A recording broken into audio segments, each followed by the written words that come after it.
సభను ఉద్దేశించి శ్రీ కోమటిరెడ్డి వెంకటరెడ్డి గారిని మాట్లాడవలసిందిగా కోరుతున్నాం.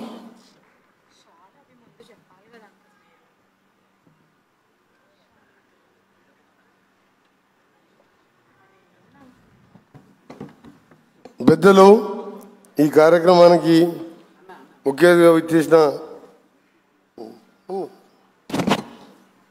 మాజీ రాష్ట్రపతి వర్యులు రామ్నాథ్ కోవింద్ గారికి, పెద్దలు, తెలుగు రాష్ట్రాలే కాదు దేశ ప్రజలందరూ గురించే మహోన్నత వ్యక్తి వెంకయ్య నాయుడు గారికి, మన ప్రియతమ నాయకులు హైటెక్ సిటీ చూసిన హైదరాబాద్ అన్న ఎప్పుడు జ్ఞాపకం వచ్చే చంద్రబాబు నాయుడు గారు వాడు రావడం, అలాగే కేంద్ర మంత్రివర్యులు కిషన్ రెడ్డి గారికి, ఇంకా వేదిక మీద పెద్దలందరికీ, ఈరోజు అజాత శత్రువు, అందరూ ప్రేమించే నాయకుడు, పార్టీలకు అతీతంగా ప్రజల కథే నా ఆత్మకథ అంటూ మన దత్తాత్రేయ గారు ఎప్పుడు ఎక్కడ కలిసినా గత 5 సార్లు నేను ఎమ్మెల్యేగా ఒకసారి ఎంపీగా ఉండి ఎక్కడ కలిసినా ఆత్మీయంగా పలకరించే మంచి మనసున్న వ్యక్తి దత్తాత్రేయ గారు. ప్రజల కథే నా ఆత్మకథ అని ఒక పుస్తకం ఆవిష్కరించుకోవడం, ఇంత మహామనుభవం రావడం, వారికి ఇంకా కూడా ఆయుర ఆరోగ్యాలతో నిన్న నిధులు ఆరోగ్యంగా ఉండాలని భగవంతుని ప్రార్థిస్తూ వేదిక మీద పెద్దలందరికీ మీ అందరికీ కూడా నమస్కారాలు తెలియజేసుకుంటూ సెలవు తీసుకుంటాం. వాళ్ళకు వచ్చే నష్టాలు తన నష్టాలుగా భావించి ప్రజలతో అనుక్షణం పెనవేసుకుపోయినట్టు జీవితం శ్రీ బండారు దత్తాత్రేయ గారిది. గంజిలో పేదరికంలో పుట్టి పెరిగి తన కష్టంతో, తన నిజాయితీతో, తన విలువలతో ఉన్నత స్థానానికి చేరుకున్న స్వభావరీత్యా ఇంకా గంజి మనిషిగానే ఉన్నాడు ఆయన. అంటే సామాన్యుడికి అందుబాటులో ఉండాలి, సామాన్యుడిలాగా జీవించాలని చెప్పని దత్తాత్రేయ గారిని చూస్తే మనకు ఎవరికైనా అర్థమవుతుంది. అందుకే ఆయన గంజి మనిషిగా ఉన్నాడే కానీ బెంజి మనిషి సంబంధం. పదవిలో లేకున్నా పదవిలో ఉన్న ఆయన తామరాకు మీద నీటి బొట్టులాగే ఉన్నాడు. తామరాకు మీద నీటి బొట్టు చూడడానికి అందంగా ఉంటుంది, కానీ నిలబడదు అది. అక్కడ ఎంతో ప్రత్యేకత దానికి ఉంది. శ్రీ దత్తాత్రేయ గారు ఈ పదవిలో ఉన్నవాళ్ళు ఇప్పుడు అంతా హంగు ఆర్భాటాలు చూపిస్తూ ఉంటారు చాలామంది. ఈ హంగు ఆర్భాటాలకు దూరంగా ఆయన ఉండి మంచి ఆదర్శాన్ని మన ముందు పెట్టాడు. పదవిలో ఉంటే హంగు ఆర్భాటం చూపించడం, పదవి లేకపోతే నిరాశ చెందడం ఈరోజు మనం చూస్తూ ఉన్నాం. పదవుల కోసం పార్టీలు మారడం, అదేదో మంచినీళ్ళ ప్రాయంగా ఉదయం మధ్యాహ్నం సాయంత్రం మనం చిన్నపిల్లలకి అదేదో డైపర్లా ఏదో మారుస్తూ ఉంటాం మామూలుగా. కారణం ఏందో మీ అందరికీ తెలుసు. కొంతమంది రాజకీయ నాయకులు చూస్తే అలా అనిపిస్తుంది. ఇప్పుడు ఆ విధంగా ఎప్పుడు ఎవరు ఏ పార్టీలో ఉంటారో కూడా తెలవదు. నేను మొన్న ఎక్కడో మాట్లాడుతూ చెప్పాను, ఆర్టీసీ బస్సు స్టాండ్లో బోర్డు పెడతారు, బస్సుల యొక్క రాకపోకలని. ఈ మధ్య నేను ఎక్కడో మాట్లాడుతూ చెప్పాను, అయ్యా ప్రతి ఊరిలో ఒక బోర్డు పెట్టండి, రాజకీయ నాయకుల యొక్క రాకపోకలు, ప్రస్తుతం ఫలానా ఆయన ఫలాని పార్టీలో ఈ క్షణంలో ఉన్నాడని చెప్పండి నేను.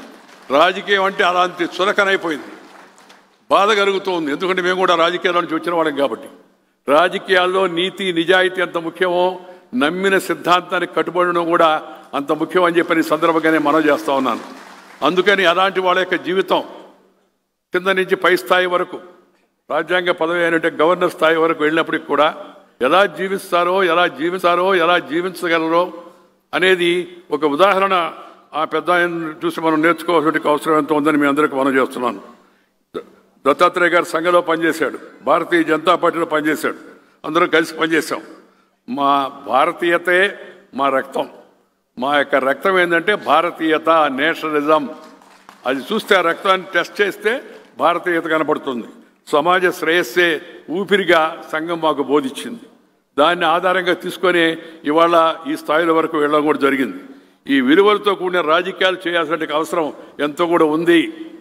అలాంటి వాళ్ళకి జీవితంలో నుంచి మనం తెలుసుకోవాల్సిన విషయం ఆ విలువలతో కూడిన రాజకీయం చేయాలని చెప్పారని. అలాంటి విలువలతో రాజకీయాలను చూసి చేపట్టి ఈరోజు మనం చూస్తూ ఉన్నాం. కొంతమంది ఏమో అలా ఆ స్థాయిలో ఉంటే, కొంతమంది ఏమో విలువలేంటో తెలవకుండా విలువలకు ఒలువలు అంటే బట్టలు లేకుండా చేయడం అనమాట, తీసేసినట్టుగా అలా చేస్తున్నట్టు రాజకీయ తరాన్ని కూడా మనం చూస్తున్నాం. అందుకని మరింతగా దగ్గర నుంచి గమనించాల్సిన అవసరం ఉంది. రాజకీయాల్లో విమర్శలు ఉండాలా, విమర్శలు ఉండాలి, ప్రతి విమర్శలు ఉండాలి. విమర్శ లేకపోతే మజా లేదు. కానీ విమర్శ సంస్కారవంతంగా ఉండాలి. నేను మిత్రుడు జయపారెడ్డి గారు అసెంబ్లీలో ఉన్నాం, శ్రీ చంద్రబాబు నాయుడు గారు కూడా ఉన్నారు. అయితే ఎక్కువ కాలం ఆయన అధికార పార్టీ వైపు ఉన్నాడు, మేము ఎక్కువ కాలం ప్రతిపక్ష పార్టీ వైపు ఉన్నాం, యువతల వైపు ఉన్నాం. విలువలతో కూడిన రాజకీయం చేసేటప్పుడు, మాట్లాడేటప్పుడు, విమర్శించేటప్పుడు, పదునైన విమర్శ చేసేటప్పటికి కూడా అవి అర్థవంతమైనవిగా ఉండాలి, పదునుగా ఉండాలి. అంతేగాని మనం దిగజారేట్టుగా మాట్లాడకూడదు. Hitting the below the belt అంటారు, ఆ విధమైన రాజకీయం చేయకూడదు. ఎందుకు ఈ మాట పదే పదే చెప్తూ ఉన్నానంటే, ఇవాళ చూస్తూ ఉన్నాం మనం రాజకీయాల్లో అది ఎక్కువైపోయింది, దోషాలు ఎక్కువైపోయినాయి, వ్యక్తిగత దోషాలు ఎక్కువైపోయినాయి. ఇవి ఉన్నత స్థానంలో ఉన్నవాడు కూడా వ్యక్తిగత దోషాలు చేస్తూ ఉన్నారు కొంతమంది. అలాంటి పద్ధతి ప్రజాస్వామ్యాన్ని బలహీనపరుస్తుంది. ఎందుకంటే మనం ప్రజానాయకులం, ప్రజల చేత గెలిచిన వాళ్ళు ఎమ్మెల్యే అయినా, ఎంపీ అయినా, మంత్రి అయినా, గవర్నర్ అయినా, ఉపరాష్ట్రపతి అంటారు అని యువతరం చూస్తుంది. అలాంటి వాళ్ళకి ఆదర్శంగా మనం ఉండాల్సిన అవసరం ఎంతో ఉంది. కానీ మన వ్యవహారంతో, మన మాటలతో, మన చేష్టలతో, మన వాడేంటి పదజాలంతో జనంలో వ్యతిరేకత రాకూడదు, లేకపోతే నిరుత్సాహం, నిరుస్పృహ రాకూడదు. ఆ మధ్య ఎంత దిగజారిపోయిన భాష అంటే చెప్పలేనంత ఇది బూతులు మాట్లాడడం కూడా మొదలుపెట్టారు కొందరు. నన్ను ఎవరు అడిగితే నేను చెప్పాను ఎలక్షన్ ముందు, సార్ ఈ బూతులు మాట్లాడే ఏం చేయాలి సార్, బాధగా ఉందని. ఏం చేయబడి మీ చేతిలో ఉందయ్యా అన్న. మా చేతిలో ఏముంది సార్ అన్నారు. బూతులు మాడేవాళ్ళకి బూతులో సమాధానం చెప్పండి అయ్యా అన్నాను. అంటే మొదట అర్థం కాలేవాడు. బూతులు మాడేవాళ్ళకి ఏంది వెంకయ్యనాయుడు గారు బూతులో సమాధానం చెప్పంటారని, బూతులు మాడమంటారని కాదు.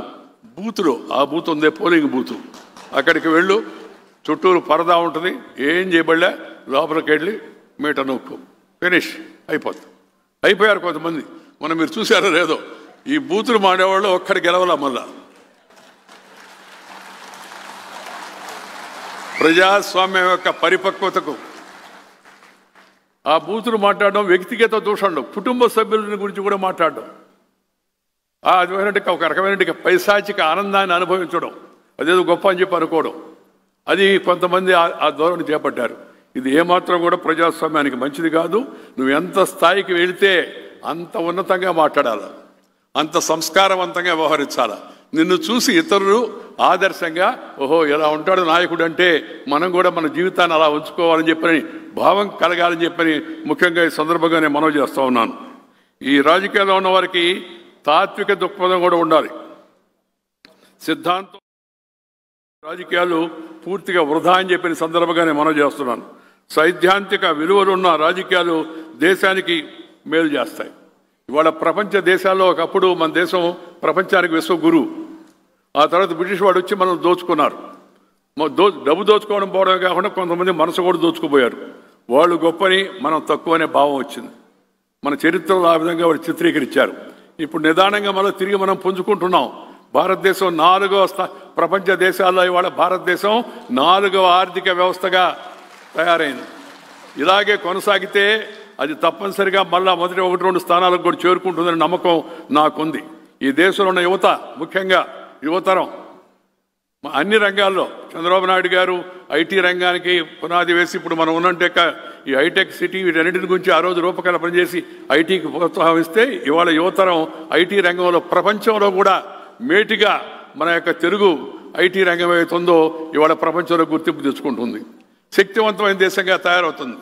భారతదేశాన్ని ఎవడిప్పుడు నిర్లక్ష్యం చేసే పరిస్థితి లేదు. ఎందుకు?